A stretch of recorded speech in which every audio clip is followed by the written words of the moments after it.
Hello everyone, welcome to this news session. आज हम बात करेंगे भारत में एडिबल ऑयल का प्राइस इतना क्यों बढ़ रहा है, क्या है इसके पीछे का रीज़न, क्या है सॉल्यूशन और साथ ही साथ इंडियन गवर्नमेंट इस बढ़ती समस्या को लेकर क्या कर रही है। तो चलिए शुरू करते हैं। आई एम नॉट श्योर कि आप लोगों में से कितने लोगों ने नोटिस किया है कि ओनियन और डोमेस्टिक मिल्क के बाद प्रेजेंट टाइम में पैक्ड एडिबल ऑयल यानी mustard oil, soybean oil, sulphur oil और पाम ऑयल ये सब के दाम बहुत बढ़ रहे हैं, यूँ कहें तो आसमान छू रहे हैं, जो कोविड के सेकेंड वेव और लॉकडाउन को देखते हुए आम आदमी के लिए एक चिंता का विषय है।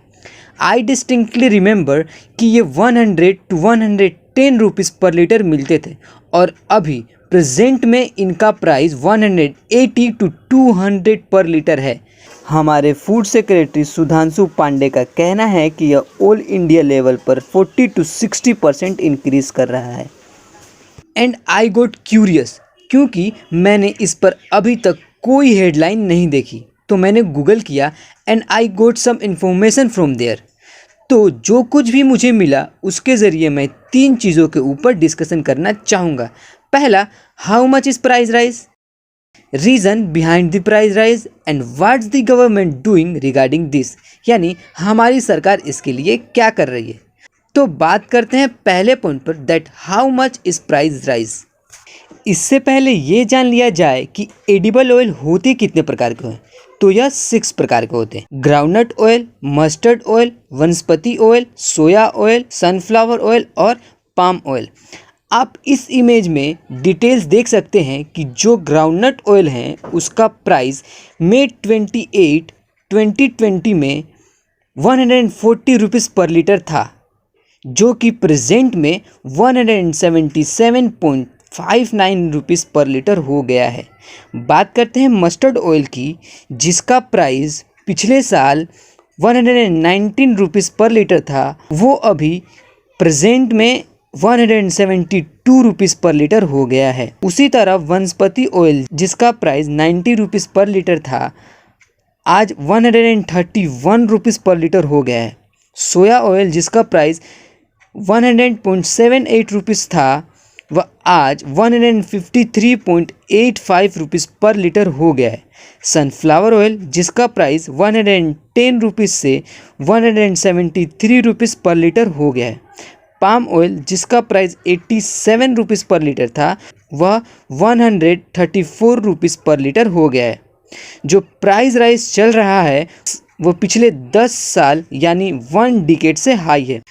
अब बात करते हैं कि आखिरकार क्या है कारण प्राइस राइज होने का। तो कारण जानने से पहले यह जानना जरूरी है कि how much edible oil is consume only by the Indians and how much it produce.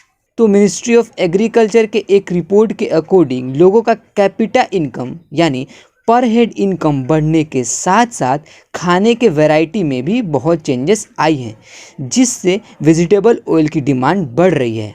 Actually लोग हेल्दी फूड से ज़्यादा जंक फूड खाना पसंद करते हैं, तो डिमांड तो हाई है।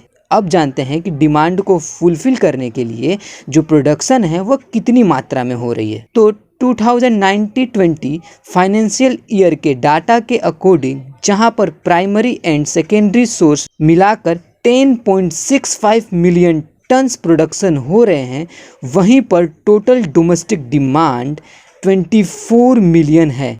तो यहाँ पे एक 13 मिलियन का गैप है। तो प्राइस बढ़ेगा कि नहीं, आप ही बताओ।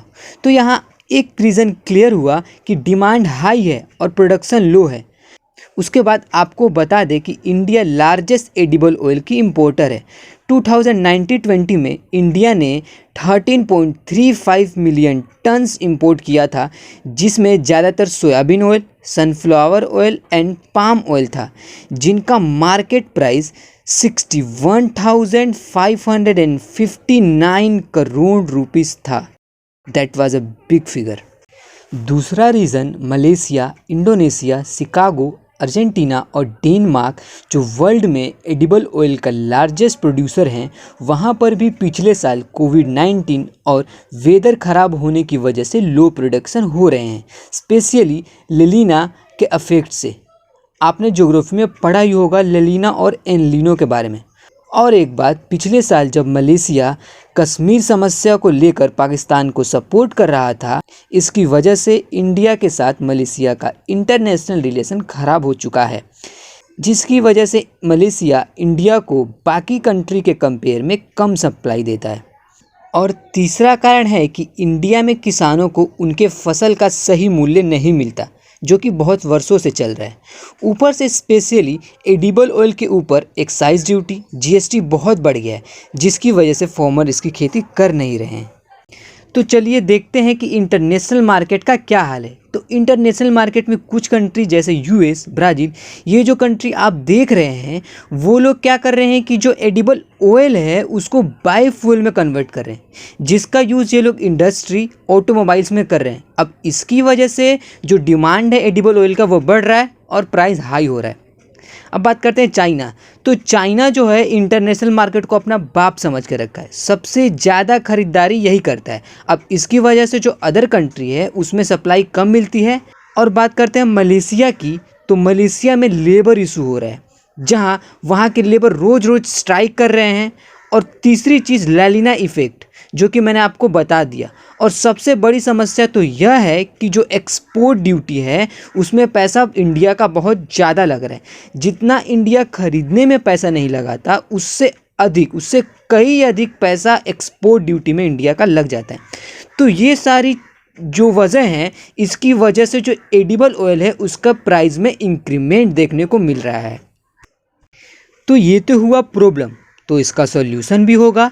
तो बात करते हैं मेन सॉल्यूशन की इस टाइम पे क्या है। तो सबसे पहले क्या करें कि इंडिया अपना इंपोर्ट ड्यूटी कम कर दे, और ये जो refined, bleached and deodorised palm oil होते हैं, जो पाम ऑयल के हाईएस्ट क्वालिटी होते हैं, जिसको लोग आरबीडी बोलते हैं, एक्सपर्टों का कहना है कि उनका इंपोर्ट ड्यूटीज़ 59.40% रहना चाहिए।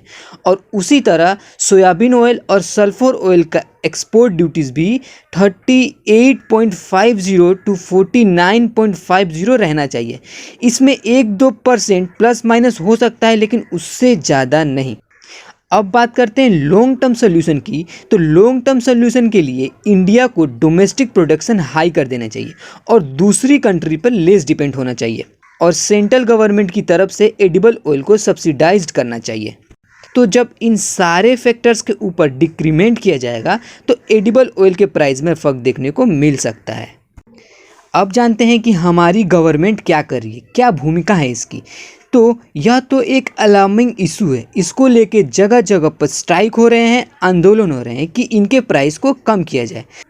तो इन सबको देखते हुए मई 24 को department of food and public distribution ने स्टेक होल्डर्स के साथ एक मीटिंग की, जिसमें उन्होंने कहा कि एडिबल ऑयल के प्राइस कम करने के लिए जो भी पॉसिबल स्टेप्स हैं वो लिया जाए। यह आशा किया जा रहा है कि अगले 2-3 महीनों में इनके प्राइस में कुछ डिक्रीमेंट देखा जाएगा। तो आज के लिए यहीं तक। अगर ये वीडियो आपको अच्छी लगी हो तो प्लीज़ लाइक करें, सब्सक्राइब करें और कमेंट करें, और ये अपने दोस्तों के साथ शेयर करना ना भूलें। मिलते हैं हमारे नेक्स्ट वीडियो में, तब तक के लिए stay at home, stay safe. Signing off, Arjun and mister Shantanu.